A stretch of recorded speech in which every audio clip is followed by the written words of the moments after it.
Hi guys! A day in my life as a gorgeous daughter of my mom and dad. Asas ka arte! So, for today's video, ay may amon yung ginaagtunan ni madam. Pero bago kami karon nagpanaw, ay nakipagkulitan na ako karon sa among mga baby dogs. After ko nga nagkaroon guys, makipagkulitan sa among mga baby dogs, ay haron nga ni nagpanahon kami ni madam, agrabe gid at init. Pero, mas mainit gihapon ang pagpalangga kana. Sas gida. Agharaw niya ni ginaura-urahan yun na ako ni madam agda para bang ngayon lang siya labas ng bahay. Then, nagtabo ko niya ni din kami ni mama ag ni madam sa karsada para magsakay sa among private chopper. Chopper? Ag syempre, di kita makompleto ititan yung Mika nga ala ko hindi mo mag-alen, mag-aura-aura, asas, gorgeous. But, hindi nga side, ginsabay man lang ni kami ni Lolo J paagto sa Kalibo. Ag thank you kita Lolo J sa pagsabay kamon. Ag habang aning gabiyahe nga ra guys, nagagain tangan na ang pamatsyag, but after 1,000 years it binahe, hayara na abutan matanamon nga ni do portal paagto sa Encantadia. Pero nga ni, mas yun ni nagayain ka ng pamatsyag dahil bukod na ko sanay magsakay sa mga karuyo niya sa akyan. Ay syempre, ga-aura-aura tagihapon ako. Ako gutara hasus kita. Si Tita niyo Mika, bingara mahiluhin kita imora sa biyahe. And after 500 minutes nga ni, ay haron nga ni naabot din kami ni Madam Iya sa Kalibo. Nagpanaog niya ni Karan dahil si Madam, nagbabay niya din ako Karan kay Mama. Nag-start yun din kami ni Madam Itbaktas paagto sa among ginaagtunan na nag-holding hands ni kami Kara nagundigida kami magbugag. Magbugag! And yes, iya kami nag-agto sa SM Cherry, bukod strawberry, bukod blueberry, SM Cherry. Ang nagbuo niya ni Karen si Madam Itbasket, hay man siya abo, gid ako no among ginabakal makara. Pero makita niyo hindi na ako manot abo among mabakal. So, ibahan niyo kami ni Madam makara mag-grocery ag tanawon ninyo yung mga ganaps iya sa SM Cherry. Wow, naga-rhyme. Pag-abot kinain namon iya sa sud SM Cherry, hay doon na ginaning nagtunan ni Madam Hero Oats dahil din ita anang need nga bakun makara dahil si Madam maning arahay ginamasakit ag need ita anang ngawas nga mag-diet ag do mga healthy foods. Ag dahil yan love na love ko gida si Madam nga and as a secretary hay ginaibahan gid mara perme sa anang pag-grocery ag dagwa pa nga nimot mapilian kung anong oats nang mapili nga brand. Hay nagsato ni kami ni Madam it very very light agin pakita ko manamon among pagiging makulit. Dahil nga niwa pa kart mapili si Madam may ako ni mako mapili kung ano nang gustong bako na ikaw matamakon gabayad. Gabayad. Ag ginishoot ko ni dahil nun sa blue nga basket. Ag dahil nga niwa pag mo kart mapili kung ano nang bako na haragin flex ko ano ang koko. Aghara matendo Coco Crunch.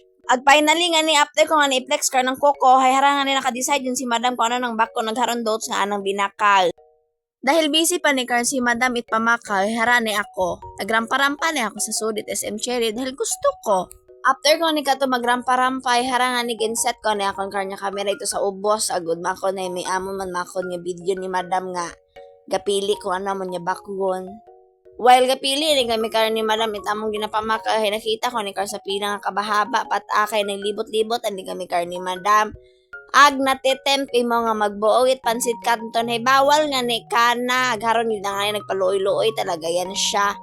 Agharon pagid naibog pagid imaw karon. Nagmantaw ni Karen si Madam Sir paghaman ni busy mo magmantaw unay nakita ko nga ni dayon nga brand it butter. Ag din no lurpak, din no sapat niya kapag magdapo kimo higapangato ka. Lurpak. Sige bahala ka mo mag-get sa akon nga joke.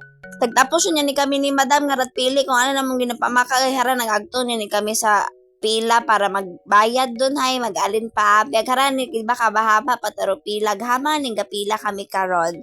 Hay natitempo na si Madam mainnan yung juice ag inimnan nagid mata. Pero ginbayaran mata kinamon dun.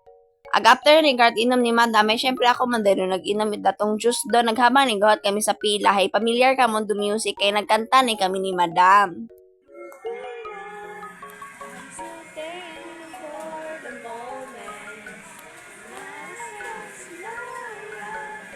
Aghara lata ng reaction pagkabati ko sang limog. Pagtapos ni namon kato ni Madam kantay hara magapit kami sa pilag kami and then nagbayad. At finally makabayad man. Kagaoy kay magtindog no.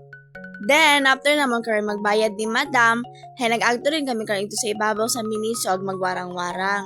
Habang ani busy si Madam di karon din pili, hay hara nakita ko tanga niro sa gamin nag-aura-aura umata ko ron. Syempre si Tita Mika tara asas, gorgeous. Agid bakan ani ako karon ni Madam it sleeper. Pero wa ba na ako ga-expect nga raya gali among agto sa Miniso tagbaka lang gali ako chinilas. Pero syempre thankful gid ako karon. Ag haraon niya ni nag-agto na ako sa counter para bayaran yun din amon niya ginbakal. Pagkatapos yung nag-art bayad guys, nagpanaagon din kami kar ni Madam ang nag-agto din kami kar sa City Mall. Dahil pagtapos na munit agto sa City Mall, hay maagton kami sa amon nga home because we're going home.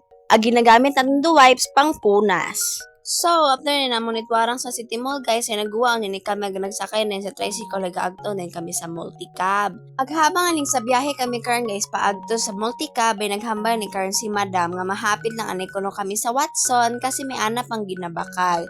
Aghabang busy mo di karon ay nag-agto na akong car sa Sagamin ag nag-aura-aura woman. Ag dahil ni busy pa karon si Madam guys, ipilit anang ginabakal hara na ako nag-set up ko ani karon akon nga camera. Tapos boring and then ako'y binuo ko anay doon tapos ay ga rampa-rampa kunta ko pero habang gatikang ako nakibot ako sa sales lady pero nag-act lang anay ako. Then nagkita na kami ni ate ag nagbayad yun din imo karon. Tapos pagtapos namon sa Watson ay nag-agto na kami karon sa multicab ag pauli din kami iya sa Banga. Pagkagutok-gutok na kami karon guys sa multicab ag after 1,500 years it biyahe hera naabot man kami sa Banga ag nagpanaw din kami ni Madam. Pero bago kami karon nag-uli, ay nag-agtoy may karon sa Banwa para magbakagit among suga. Ag shoutout din karon kay Auntie Toto nga ginbaka namon it suga. After naman magbakagit suga, ay nag-uli ni kami karon ni Madam, ag magapit ni kami karon sa bayag. Iyon kami sa humarap do lugar nga uwag at talikod. Ag pag-abot kita nga ni namon karon guys sa bagay, sa gate pa nga ako ay ginsuwang ta karon kami amon nga aya maghambanan da finally yang namong pinakagwapa nga amo. So, di man luganap sa among pag-grocery guys. Bye-bye! See you next vlog! Don't forget to follow and share my videos. Love you so much, mwah!